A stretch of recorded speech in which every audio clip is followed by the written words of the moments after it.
It is Friday. It is 10 a.m. It is the 25th day of September. And I am your grumpy guide to all things gaming, the OGGM, with another OGGM deep dive into a role-playing game of some sort that I acquired. And today we're looking at this, ATOMIC HIGWAY by Colin Chapman. This game got a lot of good press when it first came out. I had the PDF actually when it first came out, which was 2018, so 1920. It's 2 years old. It's a good little small game from Gallant 9 Games Company, coming in at 130 pages, which is the perfect size for a role-playing game. This reminds me of the old days, when everything you needed was in one book. And for $24, $30, you'd get a box, you'd get the book, you'd probably get an adventure, you might get the DM screen, maybe some dice, maybe some cardboard figures, but everything you needed was in this. Anything more than this was just too much. And, now where in order to review a game, I have to print out 200, 300 pages of a PDF. That's just too much. This was like $12 print, direct to print. Perfect size, perfect layout, got information on every page, no wasted space. So yeah, initial look, this only showed up in the mail yesterday, so initial look, fun. I had wanted to pick up a hard copy of this for a while. I had the PDF for a while. This is sort of more of a Mad Max type post-apocalypse as opposed to the more wonky Gamma World type apocalypse or the more darker, serious Borderlands type post-apocalypse. This is definitely, a high octane, influenced by the 70s, early 80s car fascination movies like Mad Max, Smokey and the Bandit, Cannonball Run, Death Race 2000 type of thing. So yes, the car section plays a big part in the game. There are rules for mutants. They're optional. Most of the characters are going to just be normal, scrappy humans trying to survive in this post-apocalypse vast desert. And for some reason, everybody drives cars with roofing nails on it. Why? We don't know, but they do. It's never explained. So this is known as the V6 system, Victory 6 system. It's a D6 system, multiple D6. Very familiar with the D6 mechanic. More and more games are switching to that type of, exploding D6. They called it V6 because it's the Victory 6 mechanic, but V6, which sounds like an engine, which sounds cool, and they figured, yeah. So initial look, we've got some fluff on the first couple pages. Then we've got the unnecessarily player advice section, and we don't actually get to character creation to page 19. So first issue right there. Character creation should be the very first couple pages. Should be, some lore maybe, like they do. The credits, table of contents. Character creation should start right here. Bam. How to roll a character. Basic mechanics for the game, and then you can do the fluff. So character creation starts on page 19. It's a D6 system. The stats are muscle, understanding, tenacity, appeal, nimbleness, toughness, and sense. You calculate all that by rolling, assigning attributes or rolling them. You can do one or the other. And then you, get your character record sheet. Build your character, V6 system. You roll some stats. You pick up some skills. You get some, equipment. A crowbar, a stop sign for a shield. Typical post-apocalypse stuff. And then you go. So yeah, but we've got some fluff first. Then we've got the actual character creation rules, which, I'd rather see the character creation rules first. Then we have the pursuits, which are like their classes, and we have their rearings, which are like their races.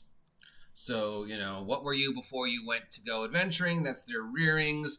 You'd be a barter towner, dun, dun, dun, dun, a feral, a nomad, a remnant, which are survivors, a homesteader, a tribal, or a troglodyte. And then you pick your pursuit, which is like your class, and each one gives you a little extra bonuses in skills. So each rearing gives you some bonuses in skills. Like, for example, a homesteader would get an extra bonus in drive or bite, drive or boat, or ride, a couple in heal, or lore, melee, notice, shoot, tech, or stuff like that. You get a free weapon, you get a couple rolls on starting gear, and then you pick your pursuit, which is like your classes. And we've got Airman, Beastmaster, Bounty Hunter, Brave, which is like, Barbarian, I guess.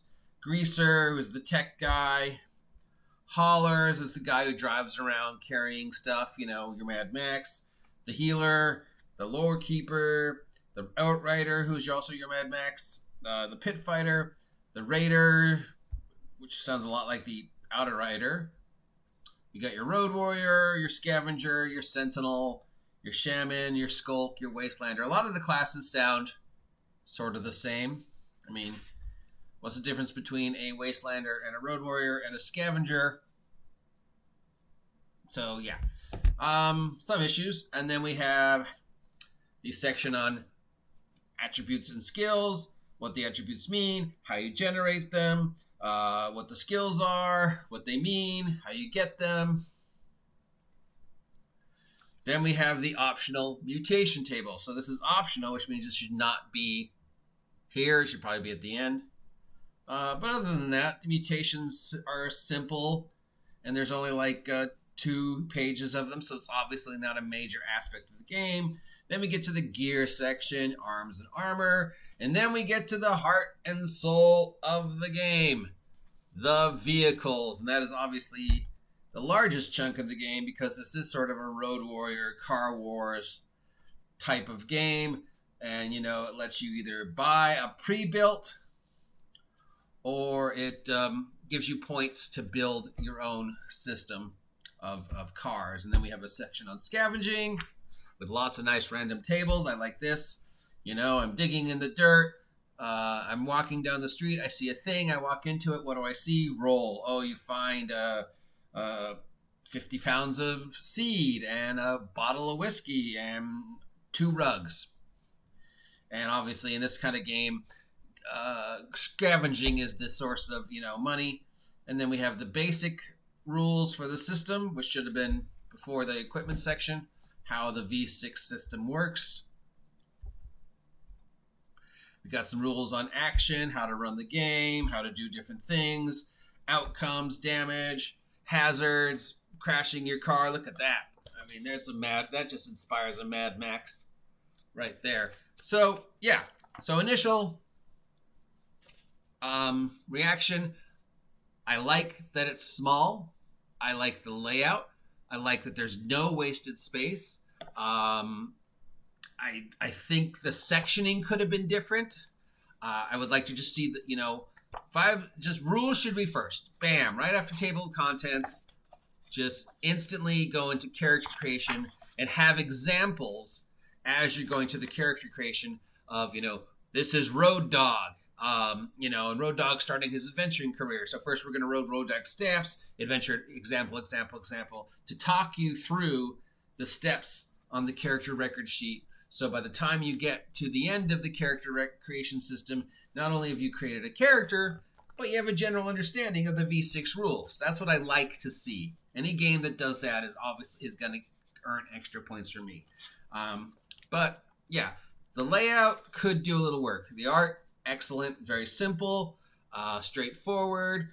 Art is placed on the right place. So, when we get to the section on Car Warriors, here's the section. All the sections are relatively small, so it's a very quick, fast game. It uses D6s, which everybody enjoys, and we all know and we all have, and it sounds like a very quick, fast, pedal-to-the-metal game. You can make a character in a couple seconds, then you just get in your car. Here's your pre-built car, or you can spend a couple minutes building a car, The rules for car building don't look that complicated. They don't look very much, champion-esque, point-based, GURPS-esque, where somebody's going to be able to min-max a better car than somebody who doesn't understand math, which reminds me of my first foray into vehicle building rules. This is back in the 80s when we were playtesting the vehicle building rules for Top Secret. Who remembers Top Secret? And my experience with Champions had already told me that I suck at point-based, money-based build systems, that I'm always going to get outsmarted by somebody who knows how to min-max the system and find the best for the least. So while all the other players were building their super James Bond min-max, Turbo 8, my car turns into an airplane, Top Secret cars, I realized, well, you just spent $1 million on your car that's probably going to get blown up before the end of the game. So why not, instead of me spending $1 million or whatever it was on one car, I spend the amount of money on a fleet of the exact same cheapest car I could find. As long as it gets me where I need to go and it carries my stuff, I don't need it to turn into a submarine, because I just bought a fleet of basically, what was the cheapest car at the time? I think it was like, the Kia or something like that. I don't remember, but it was like a car that you could get for like, $2,000. So I just bought, it was like a Jeep, I think, or something like that. So I just bought a fleet of those. And when the system started and we started playing, sure enough, by the end of the second game of this, James Bond Spy versus Spy Car Wars Top Secret system, they were getting their $1 million cars blown up. And I was like, oh no, my $2,000 Jeep got blown up. Hold on, let me get another one. Okay, I got my new $2,000 Jeep. And they're like, well, what do you do if they shoot at you? And I'm like, I shoot back with the gun in my hand. I throw a handful of caltrops out the window. I don't need to spend a lot of money on a gadget car that's going to get it blown up. The car just has to get me where I'm going, okay? And if it gets blown up, big deal. Here's $2,000. I'll just buy another car. I'll walk into an Avis and rent one. So that's my 2 cents on, point-based, money-based vehicle building systems. Don't waste millions of dollars building a James Bond high-tech, Aston Martin with machine guns and smoke screens. Just buy a fleet of cheap cars. And when the first car gets blown up, just go and get the second car. Or even better, just motorcycles. I don't know. Anyway, so that is review number 1 of our deep dive into Atomic Highway. I will start reading through the game a little more and have a little bit more info on how the system works and what I think about it. My initial response is, other than the layout, which I think needs to be changed, but that's my personal opinion and not just anything bad on the game, this looks like a good, fun Friday night fight post-apocalypse game. If you want to play Mad Max Fury Road, this seems more like the game for it. So there you go. I will have another deep dive for this probably tomorrow. Until then, stay safe, vote for Joe Biden, and I'll talk to you soon.